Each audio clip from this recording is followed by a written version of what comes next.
Ukungenelela kwenhlangano yezizwe United Nations eNingizimu Afrika kuwumzamo wokwakha kabusha ngemuva kwezibhelu zangoJulayi.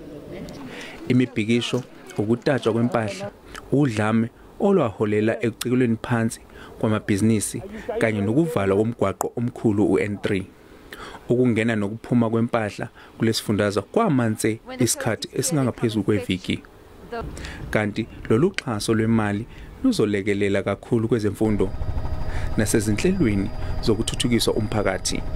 This includes 10 million rands to support educational interventions because the future is what we have to work on.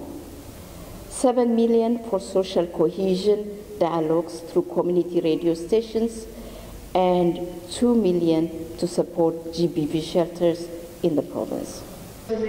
Undunankulu waKwaZulu-Natal uthi ungalingani kwabantu kuzobhekelelwa ukuze kwakhiwe kabusha ukuya phambili.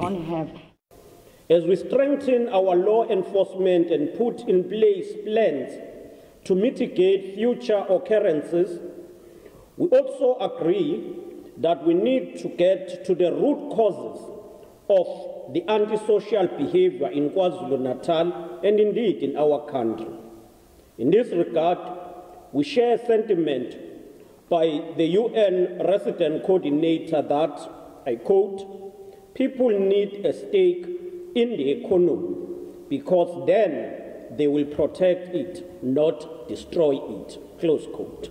Ocwaningeni olwenziwe uMasipala waseThekwini, osomabhizinisi kanye nenhlangano iDurban Chamber of Commerce and Industry, angu-800 amabhizinisi ahlolwa ukuthi wabe ungakanani umonakalo owenziwe izibhelu.